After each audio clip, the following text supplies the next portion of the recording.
Texas and other states, they have something called forfeiture laws. And the way it works is you can be pulled over if you're speeding, for example. And if the officers have probable cause that you might have committed a felony, they can then go through your car and take your money, take other valuables. Now, the purpose is a good purpose if it's done illegally. It's to stop, perhaps, drug criminals from making off with their proceeds and their drugs. However, if it's not done legally, that's a whole other story. And what our story is about is a little town in eastern Texas where they are accused of systematically taking hundreds of thousands of dollars away from people who have no charges against them at all. Many of the people pulled over on Highway 59 tell us they are guilty of one thing and one thing only: driving while black or Latino. There's disproportionately going after racial minorities. So are the allegations true? After our repeated calls were not returned, we found the people you just heard about. The cop who has made most of these arrests. Hey, officer. My name is Gary Talkman with CNN. I want to know if you recognize this guy. We're doing a story about this guy, Roderick Daniels.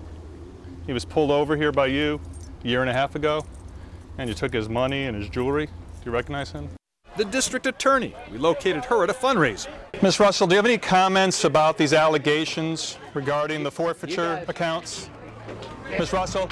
Both the DA and the cop were very surprised to see us.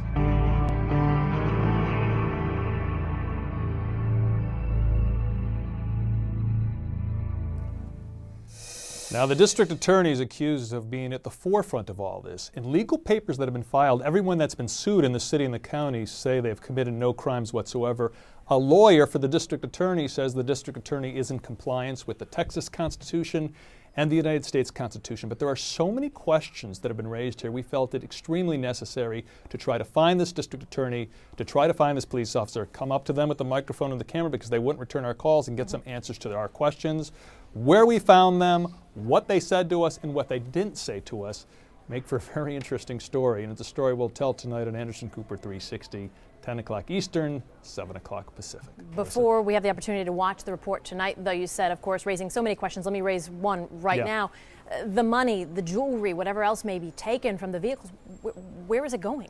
Well, under forfeiture laws, when you take this money legally from criminals or accused criminals, you can use, the police force and the district attorney can actually use the money. The police force can use it for law enforcement purposes, the district attorney for official purposes. But we got our hands on hundreds of checks that the district attorney has signed, and many of them are for what are clearly official purposes.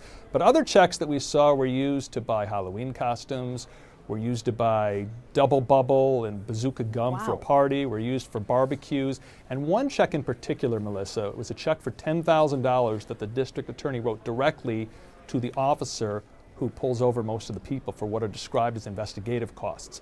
What that means, that's a question we wanted to ask the district attorney. Okay, and I'm sure you're going to delve into that question tonight again on AC 360. Fascinating. Thank you, Gary.